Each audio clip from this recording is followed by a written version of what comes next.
नमस्कार, आप देख रहे हैं सिटी पोस्ट। मैं हूं अभिषेक मिश्रा। आज हम अपने editor in chief Shrikant Pratyush से सबसे बड़े इंटरव्यू पर बातचीत करने वाले हैं। हमारे एडिटर इन चीफ ने बातचीत की है जेडीयू के राष्ट्रीय उपाध्यक्ष प्रशांत किशोर से। उस इंटरव्यू को हमने देखा है, आप भी हमारे ऑफिशियल यूट्यूब चैनल पर जाकर उस इंटरव्यू को देख सकते हैं। लेकिन उस इंटरव्यू को लेकर हमारे जहन में जो सवाल है, जाहिर है जो सवाल हमारे जहन में है वो सवाल आपके जहन में भी होगा, तो उन सवालों पर बातचीत करेंगे हम अपने editor in chief Shrikant Pratyush से। आपने इंटरव्यू लिया है प्रशांत किशोर का, और ये सबसे बड़ा इंटरव्यू इसलिए हम कर रहे हैं, आपके सामने भी हम इसको जस्टिफाई करेंगे, क्योंकि हमारे दर्शक ये इंटरव्यू देखना चाहते थे, लोग जानना चाहते थे कि प्रशांत किशोर नीतीश कुमार से मिले, क्या बात हुई, और क्यों फिर प्रशांत किशोर से मुलाकात के बाद नीतीश कुमार और या फिर उनकी पार्टी ने साफ तौर पर कह दिया कि हम एनआरसी का विरोध करेंगे।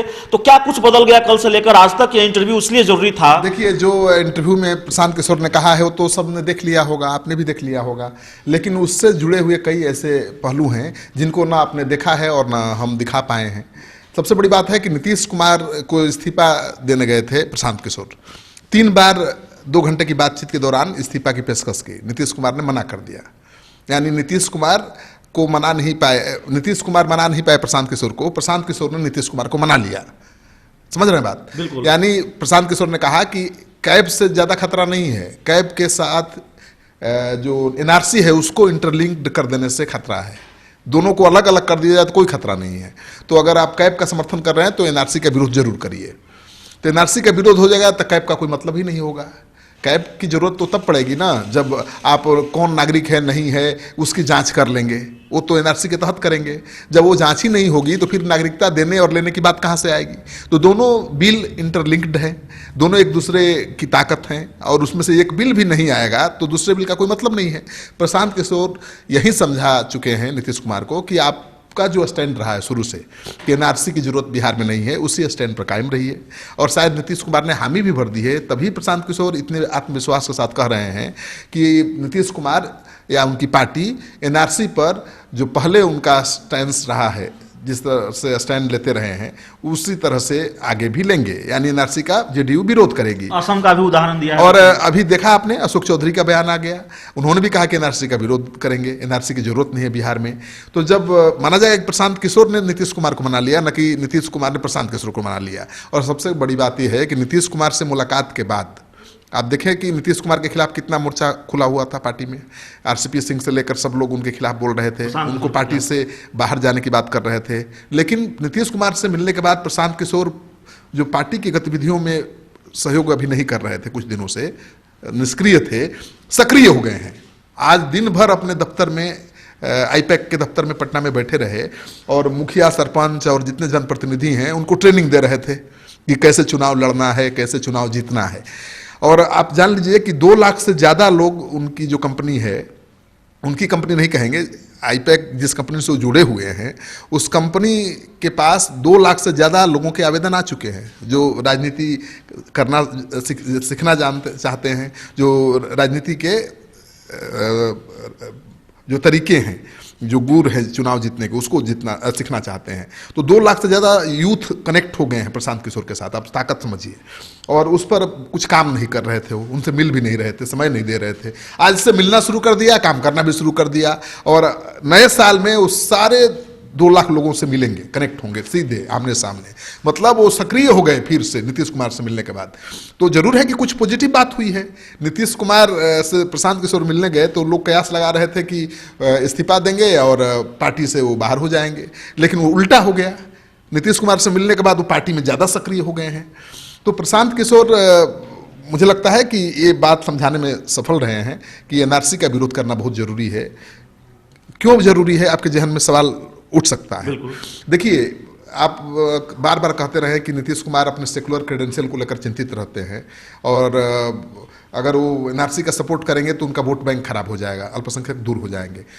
केवल वोट बैंक का सवाल नहीं है, ये हिस्ट्री का सवाल है। क्योंकि हिस्ट्री लिखी जाएगी ना कि आपके एक डिसीजन से कितने लोग बेघर हो गए, कितने लोगों की नागरिकता छिन गई। नीतीश कुमार ये नहीं करेंगे। और प्रशांत किशोर ने ये समझाया है नीतीश कुमार को, वो इंटरव्यू भी हमने आपका देखा है, जब आप बात कर रहे थे तो उन्होंने जिस तरीके से समझाया, जाहिर है नीतीश कुमार को भी उसी तरीके से समझाया होगा।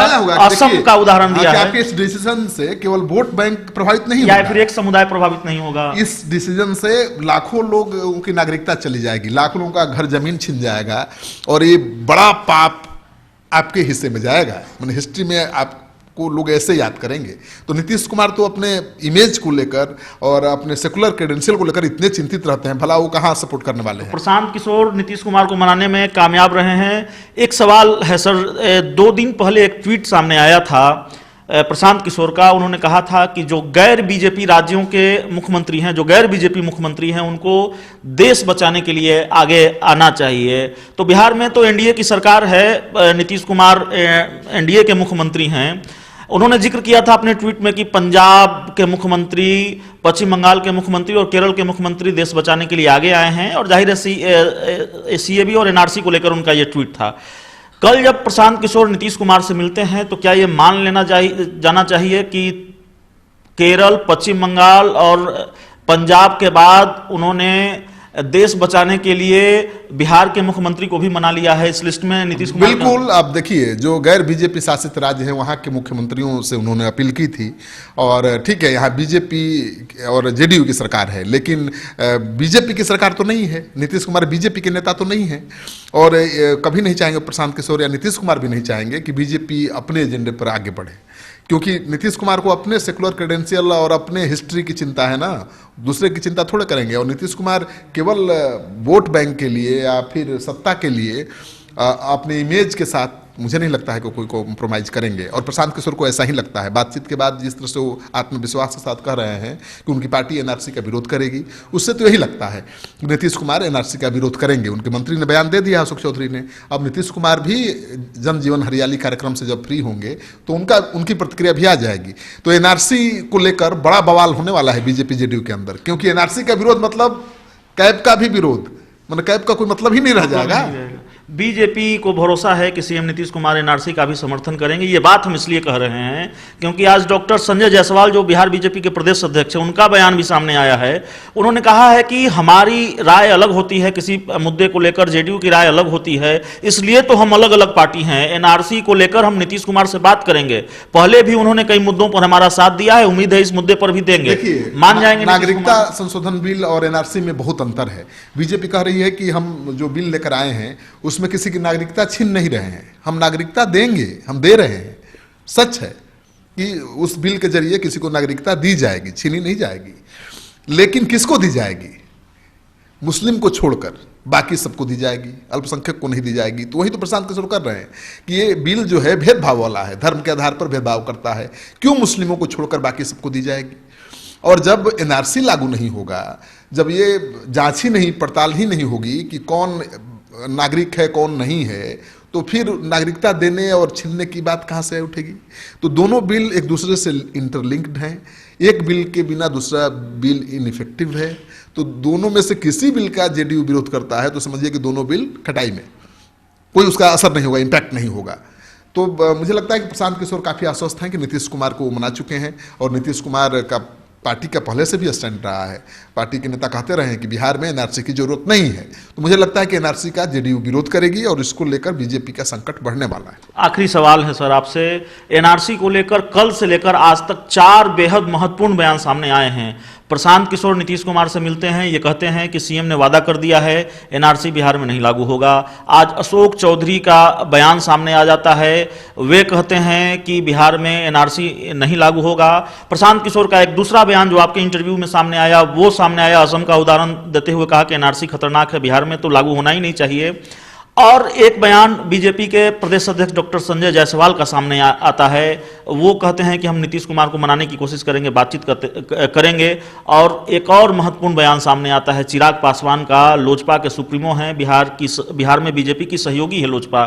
चिराग पासवान ये कहते हैं कि एनआरसी को लेकर कई तरह की आशंकाएं हैं, बीजेपी को उसे दूर करना चाहिए और एनआरसी पर लोजपा यूं ही कोई फैसला नहीं ले लेगी। तो आप सोचिए, जब लोजपा जो कैब पर पूरी तरह से सरकार के साथ है, हर मुद्दे पर सरकार के साथ है। वो भी कह रही है कि भाई एनआरसी पर जो कन्फ्यूजन है उसको दूर करिए, हम आंख बंद करके फैसला नहीं लेंगे, आपका साथ नहीं देंगे।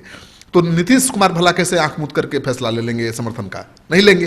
तो मान के चलिए कि एनआरसी का सपोर्ट जेडीयू नहीं करने जा रहा है, और लोजपा क्या करेगी मुझे नहीं पता है। जैसे कि आप कह रहे हैं चिराग पासवान कितना संतुष्ट होंगे बीजेपी के तर्क से, लेकिन जेडीयू संतुष्ट नहीं होने वाला है, क्योंकि इससे लाखों मुसलमान जो सीमांचल के इलाके के हैं वो बेघर हो जाएंगे, वो नागरिक हैं भारत के, साबित ही नहीं कर पाएंगे। प्रशांत किशोर तो यही कह रहे हैं कि जैसे नोटबंदी में गरीब आदमी को बैंक के एटीएम के सामने घंटों दिन भर लाइन में लगा कर रहना पड़ा, ये दिखाने के लिए कि मेरा पैसा है, अपना पैसा बचाने के लिए। लेकिन अमीर लोगों को कोई दिक्कत नहीं हुआ। अमीर लोगों ने तो अपना सब जो भी धन था, पैसा था, उसको बैंक में डालकर उसको वाइट कर लिया, उनको कोई परेशानी नहीं हुई। एनआरसी से असम में किसी अमीर को परेशानी नहीं हुई, केवल गरीबों को परेशानी हुई। तो कह रहे हैं कि नागरिकता संशोधन बिल में भी केवल गरीबों की परेशानी बढ़ने वाली है, वो साबित ही नहीं कर पाएंगे। अब सरकार करेगी, आप साबित करेगी आप नागरिक हैं, और साबित करने के उनके पास डॉक्यूमेंट ही नहीं होगा, उनके पास समय ही नहीं होगा, कैसे करेंगे साबित? ये संकट उत्पन्न होने वाला है। और सबसे बड़ा सवाल, सबसे बड़ा बयान आया है उपेंद्र कुशवाहा का, जिसकी चर्चा आपने नहीं की। उपेंद्र कुशवाहा ने कहा कि ये नीतीश कुमार का समर्थन और विरोध का खेल है।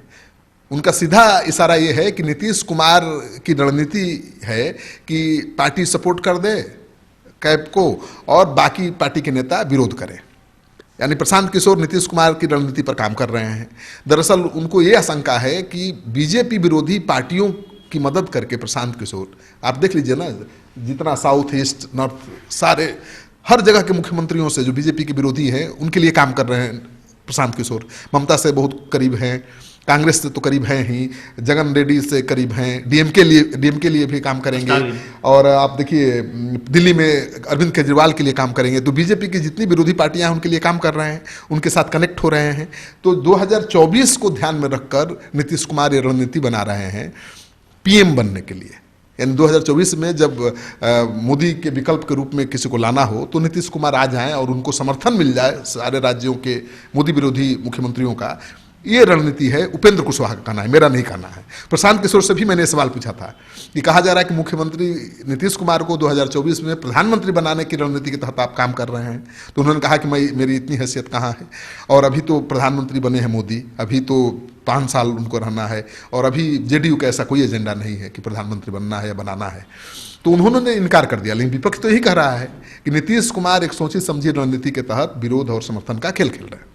तो प्रशांत किशोर को नीतीश कुमार नहीं मना पाए, नीतीश कुमार ने प्रशांत किशोर को मना लिया, और कल जब नीतीश कुमार और प्रशांत किशोर के बीच मुलाकात हुई है, उसी मुलाकात का असर देखा जा रहा है कि आज जेडीयू के कद्दावर मंत्री नेता अशोक चौधरी ये कह देते हैं कि बिहार में एनआरसी नहीं लागू होगा, जेडीयू इसके विरोध में है। और तमाम सवालों पर हमने अपने एडिटर इन चीफ से बातचीत की है। जो बातें आपने सुनी है, जो सवाल आपके जहन में हैं प्रशांत किशोर को लेकर, जेडीयू को लेकर, एनआरसी को लेकर, उन तमाम सवालों के जवाब आपको उस इंटरव्यू में भी मिल जाएगा जो हमारे एडिटर इन चीफ ने जेडीयू के राष्ट्रीय उपाध्यक्ष प्रशांत किशोर के साथ किया है। तो आप वो इंटरव्यू जरूर देखिए, हमारे ऑफिशियल यूट्यूब चैनल पर उपलब्ध है। इस खबर में इतना ही, इस इंटरव्यू में इतना ही। अगर आपको हमारी खबर अच्छी लगे तो इसे अपने दोस्तों के साथ शेयर करें, हमारे यूट्यूब चैनल को सब्सक्राइब करें, बेल आइकन जरूर दबा दें ताकि हमारी खबरें सबसे पहले आप तक पहुंचे। प्यार, समर्थन और सहयोग के लिए बहुत बहुत धन्यवाद।